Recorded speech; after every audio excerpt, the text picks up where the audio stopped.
But let's react to this video on how Schedule 1 came to be about. Because, fam, I don't know how Schedule 1 came to be about. I have it. I have the game. I could play it. I could play it if you guys want me to play it. No problem. But I mean, let me transfer the screen real quick, fam. Let me transfer the screen real quick. Let's get into the video. Schedule 1 in its very early prototype phase. What you're seeing is the rough layout of the open world area of the game, and from this point on, the creator would continue to iterate upon the map by adding in safe houses and properties you can buy to expand your empire. As development continued, the creator would also create a custom character creation tool from the ground up. Like, I have the game, like I said. Creating the I'm also in the Discord too. And yes, I keep saying creator because this entire video game was made predominantly by just one person. We know him as Tyler. Tyler from Tyler Video Game Studios. Schedule 1 peaked Tyler's at Video almost Game 500,000 Studio. concurrent players on Steam last month, making the creator a multi-millionaire in the process. And exactly, that's exactly what I was gonna say. This person created a game by himself. It took him 3 years, and it paid off. He became a multi-millionaire. It just, I'm not gonna say a couple days, but like probably a couple weeks or months or whatever after this game releases. Like, fam, that's crazy. Like, this is some shit I want to do. Like, bro, he's living my motherfucking dream. I want to be like, I want to also make a game. I want to do a whole bunch of things. I have my mind, my imagination is fucking wild. Like, I have my name, have imagination of like a motherfucking fucking kid, bro.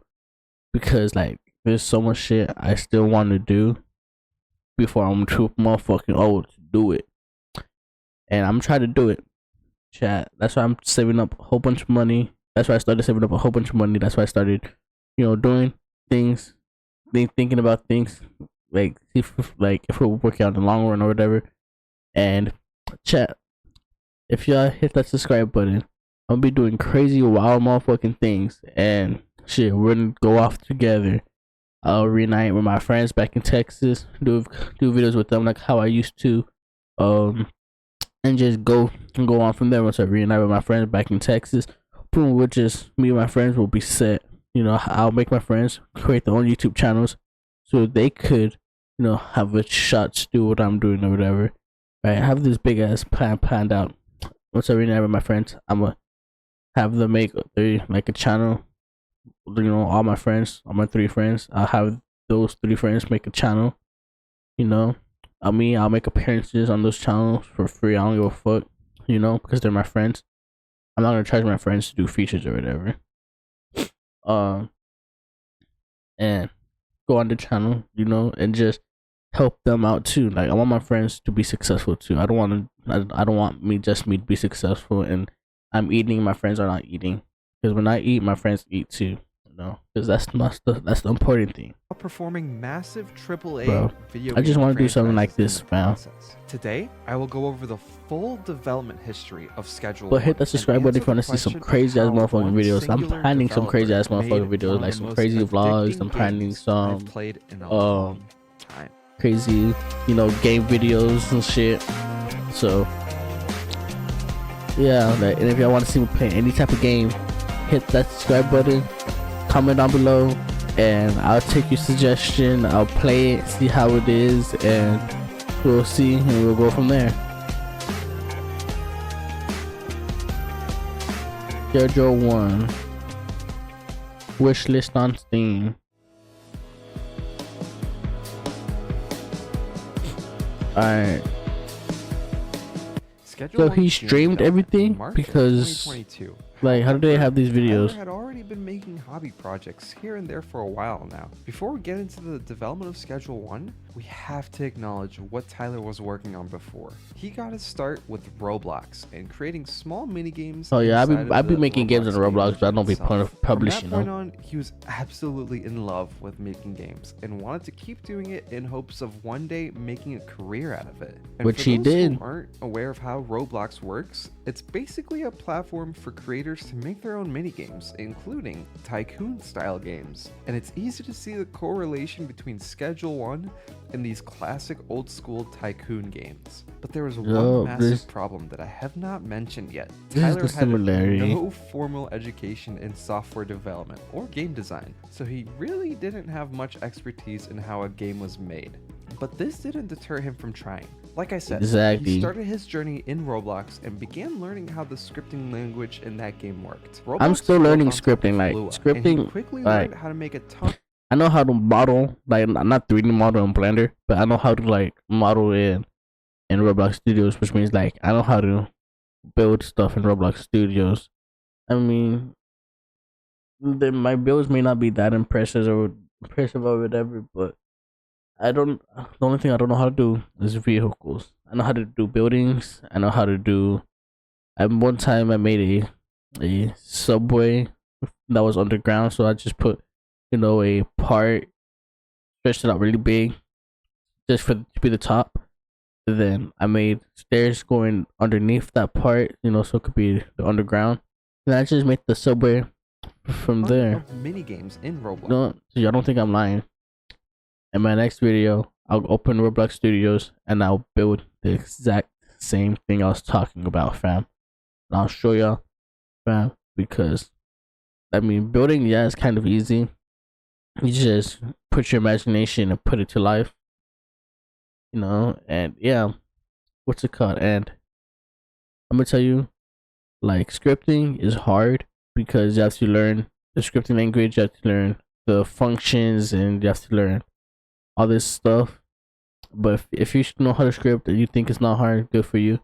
Me, I'm learning how to script and I think it's hard as fuck. So game developing is pretty hard.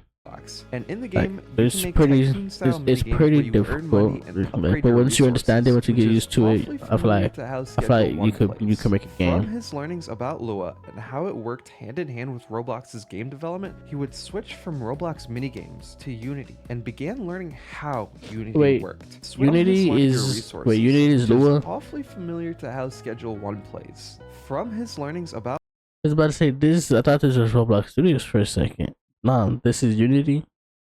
Lua and how it worked hand in hand with Roblox's game development, he would switch from Roblox minigames to Unity and began learning how Unity worked. Throughout his self-learnings, he would continue to work on hobby projects throughout the next half-decade. And again, it was all self-taught. Teaching yourself game development from scratch with no formal training takes a lot of research and time. Many new indie developers turn to online boot camps and workshops from platforms like Udemy or Skillshare. However, this path often requires handing over sensitive personal information just to sign up. And once this data is out, you lose control over who accesses, shares, or profits from it. That's where this channel's first ever sponsor, Incogni, comes in. Incogni helps clean up the mess. He said first ever sponsor? This is his first sponsor? And demanding they delete your personal I'll check after this video. If you're an indie developer trying to learn how to build something of your own, it's also a big security risk. And this is his first ever sponsor for his channel. Imagine the joy and shit he felt when he received that email or text saying, "Can you sponsor us?" So and so. Like, bro, I would have felt, if that happened to me, I would have felt like, hell yeah, I made it. Because now people are asking me to go sponsor them, go sponsor the videos and shit. Like, that's like, I have goals and have dreams and shit. And I'm working hard to fulfill those goals and dreams. And shit, it pays off, it doesn't, it doesn't. That's why there's a risk. There's always a risk you have to motherfucking take, and always take those risks. One that gets often always take it, because you never know. For dozens of like, online let's say this video doesn't work out, my next video could work out, hit like fucking billions of views. About where that data ends up. No, there's always a wish and a goal, and I think it's called termination or some shit like that. I don't know. Termination. To force them to delete I don't know. Data. Incogni I'm kind of slow too, fam. Aside though, showing you which companies because shit, we are slow. Incogni also You keeps slow monitoring too. Don't and think you're not. repeating You slow removal too, requests fam. You regularly don't to make make fun sure of your me. data doesn't You're get slow re-added. too. I I'm gonna think make it's sure of very it. Hit you with a important that bottle we in the don't back of your let others head. profit off And of you're our slow. own personal data. Cheers. Cogni is the easiest way to protect your identity. Clean up your digital footprint and is absolutely risk-free as a subscription comes with a 30-day money-back guarantee. You can use code TRYITOUT. This may be the last. Bro, there's no motherfucking ad, bro. I'm about to crash out on you, bro. Why is there another motherfucking ad? I tried to skip the fucking sponsor, and now you put an ad on me, bro.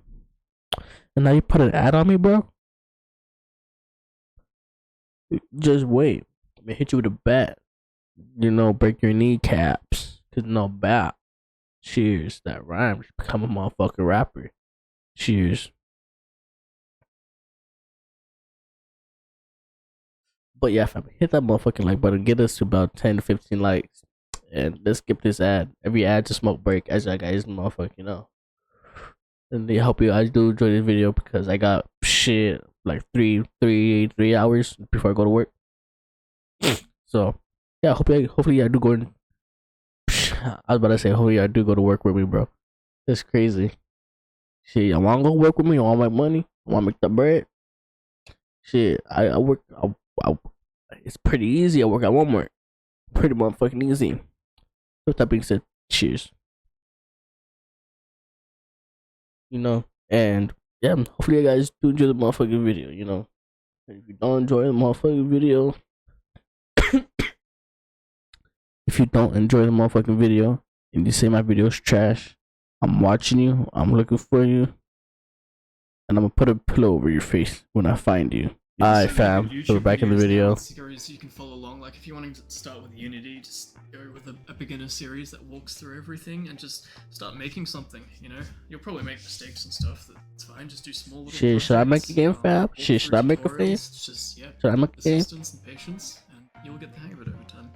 In March of 2022, Tyler began development of Schedule 1. Tyler wanted the core gameplay loop to be similar to other tycoon games like Drug Dealer Simulator. The core loop of tycoon-style games is pretty simple. For Schedule 1, Yeah, this sounds like a tight, like, you know. One, like, grow your oh yeah, that's what I was gonna say before I fucking paused the video or whatever. I have Schedule 1, right? I be playing it.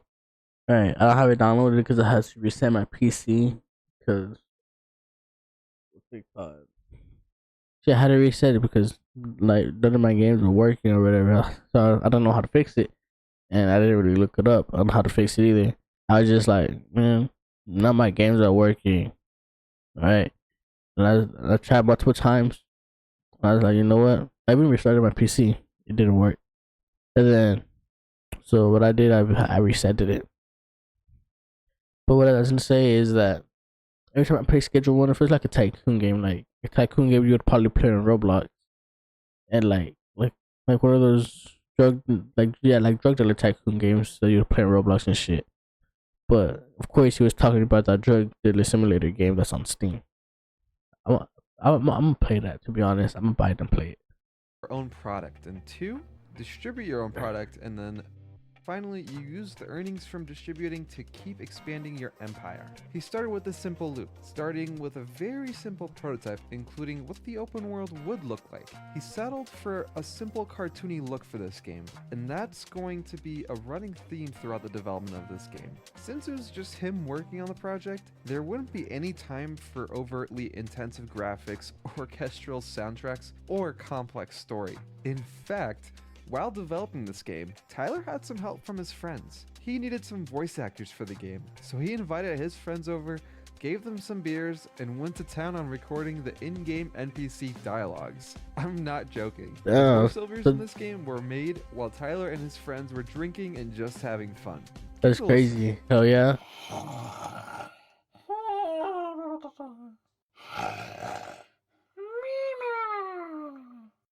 What? Okay. Alright.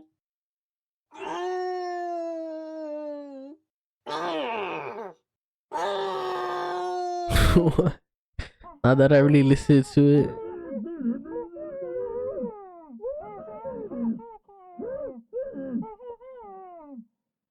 As you can tell, the core development of this This game was from it. Tyler was entirely about having fun. And you can totally see that in the final game. There are funny adverts of like Coke, for example, just littered throughout the game. But Who? like I said, Tyler didn't make this game a graphical showcase. Not only was this because of This Tyler's funny. not so in-depth expertise of creating graphics, but also the reality of the game's theme itself. It's a little bit grim, so he thought a more cartoony style might lighten it up a little bit and make it more fun to play, which is certainly the case here. The original prototype relied heavily on the Unity Asset Store. Originally, when designing the roads for Schedule 1, Tyler used a free Unity asset called Easy Roads to help him build the roads in the game. You can see them being Easy used in Roads? this original prototype. One of the things that Tyler spent some time on is creating tools in Unity to help him speed up building the game itself. One tool, for example, is his own custom NPC creator that he uses extensively to populate the city. It's incredible to see something like this because, like I said, Tyler had no prior professional history in game development. Damn. However, So he made learned his the own importance NPC of iterating customizer and for creating all the tools to help NPCs. guide the project Man, through I its played it, development, all on and you his can't own. really The 3-year development get access itself to all. is somewhat unknown through. However, he like this that he used himself. One Right. tool, for example, Like, is his this is, I guess, basically, I think, for developers only because own custom that, yeah, the character customization kind of looks like this, right? But there's nothing for NPC creator. where it He has uses police vest or police hat, extensively. some shit like that. I'll make a video on populate it the and city. It's and I'll incredible see to I'll see something fam. like this because, like I said, 'Cause, Tyler had no it- prior what's it professional called, like- history in game development. Bro. However, he learned the importance of iterating hold on, stop talking over me because like it's hard to explain for me. I don't know how, but I'll show y'all. I'll show y'all in another video, fam. and creating tools to help guide the project through its development, all on his own. The 3-year development itself is somewhat unknown, besides some interesting tidbits like the Drunken Friends NPC dialogue story. And as we know now, the game is still not complete. It's still in early access with Tyler continuously updating the game. But this shouldn't deter anyone away from the actual history of the game. The success story is just getting started, with one It inflection is. This point nigga that made changed the course of motherfucking history millions, of bro. Schedule 1 The reason I got it is forever. because I see If you're everybody enjoying playing this it, you deep know, and I dive see into like, oh Schedule 1's shit, it's probably a good game. consider I downloaded subscribing. it. It's a This good channel game. is I still like playing growing, it. I and it would played it a mean lot. to me if you took a And second fam, to subscribe and like It's this video. it's a pretty With fun that, game. let's explore what caused Pretty this fun game game. to have incredible growth. Oh, another ad, another smoke break. Yeah, let's get to it. It's a pretty good game though. Schedule 1. I don't know if you guys played it, but y'all should play it. I think it's no more than $20 on Steam. Yeah, I paid no more than $20. So y'all should get it. If it's a little more, hold on. I think it's no more than $30. Yeah, no more than $30 on Steam. Had to think about it for a little bit because I was like, I think it might be a little over 20, but no, I think it's no more than $30. It's still cheap, you know. It's still a good price for a game like that. But yeah, it's a pretty good game. I should play it, fam. I should play it. Cheers. All right, so we're back in the video. Do I have a surprise for you? Brand new Strand, ain't nobody ever had this before.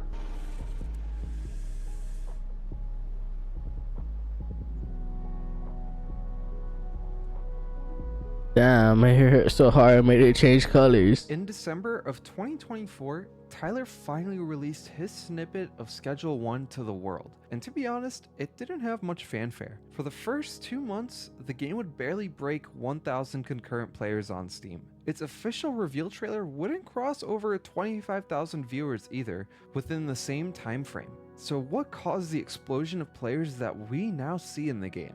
Well, the short answer is The the streamers. streaming community. Yeah, it's the Schedule One streamers. is a very streamer-friendly game. Popular streamers like XQC and Queso were amongst the first big-name streamers to highlight this game, and the streamers checking out the demo correlates very closely to the spikes in popularity. And just a couple of days after Queso started his playthrough, Tyler released the full game onto Steam in early access, and almost immediately, the game surpassed over 400,000 active players, and would go on Damn. to overtake popular AAA released games. It's crazy, Not fam. only did Tyler create a hit, but as a solo developer who had no publisher, all he had to worry about were Steam-related fees and local taxes. By the end of May 2025, Schedule 1 had garnered over 8 million I wish I sales, played Schedule generating 1 over like the day it released and $125 shit, but I didn't have a million PC in then. If I did, I revenue. would After have. If Steam's I did, cut, I would that have. amount goes down to because, $87.5 million fam, pre-tax. I wanted to But see it. still, Like, I it's wanted, safe to say like, that Tyler I want to has see the all rest the of his like life in a pretty the good place stuff right now. that was But before all the despite these updates. You know, extremely impressive sales I don't numbers, know. Kind of Tyler's hard still to working on the explain. game. In fact, he's been doing developer streams where he works on the game live. The latest update, for example, added lockers for your staff to use, and most of the creation of the lockers were done on a live stream. This wasn't any fancy live stream either. It was just Tyler working in Unity, asking questions from people, and adding in cool features. And this I wanna also join highlights one of those the live most streams too. impressive parts of this game's Not gonna development. lie. It's still not done. And as we know, the game is still in early access, so we're actually living through the development of this game as we speak. Tyler is working on new features that he prioritizes openly with the community on a Jira board. So with that being said, where does Tyler go from here? Closely trailing it is Schedule 1 from TVGS, a solo developer in Australia. It's inspiring that these indie creations stand side by side with heavyweights like Monster Hunter Wilds and the Oblivion remake. Absolutely. Like I said, Tyler's still actively working on this game. His priorities now are available to anyone to see online. But on top of this, he also hired a company to port the game to PlayStation and Xbox consoles. With that happening, So he would have this, like this will be a console game too. So if this becomes a console game, everybody could play it, fam. And shit, everybody could play it, hopefully I have fun playing it because it's a good game. It's a good game. I can only imagine how many more players will end up checking this game out. Oh, it even says right here, I love support the Schedule 1 to console when the game is and at the further right stage for that, but I will announce it to Schedule 1 community before it happens. Increasing sales. So they'll Alongside also the basically, expansion if of you want to know consoles, if it's going to Tyler has console and if you want to know all the updates, just actively been join this showing off Discord, what fam. he's been working on Just his join this Twitter page. Discord Not only is Tyler expanding the game, or the but Twitter. he's getting industry-wide acclaim too. Let me Just see, like I'll the follow creators it. of Expedition 33, his story is an increasingly common story that's occurring throughout the entire gaming industry. Gaming has been a bit rocky lately, with mass layoffs, uncontrollable budgets, and prices increasing throughout the AAA industry. But games like Schedule 1 and Expedition 33 proved to the world that the solution to the decline in gaming was in front of us all this time. Independently More owned games and should be created made like games this, not are even gonna the way lie. forward. This also isn't a rare occurrence anymore. I already mentioned Expedition 33, but games like Repo and Balatro also share a similar success story to Schedule 1. Whatever the future may hold for Tyler and Schedule 1, I think everybody is happy to welcome smaller independent teams creating games over. Like, I feel like there should be more tycoon games like this. If there are, let me know down in the comments below because I would like to check them out. I feel like I would have like a good time playing it. I know there's the fast food simulator. I have that. I have the supermarket simulator. I have like a couple other games, that I bought. I probably spent like a good for all my games, GTA, American Truck Simulator, all of that. I probably spent like good almost $200-$300 on Steam already, which is not that bad to me. I'm not gonna lie, but hopefully y'all did enjoy this motherfucking video. If y'all did, hit that motherfucking like button, get us to about 10 to 15 likes, and I'll see you guys in the next video. Peace.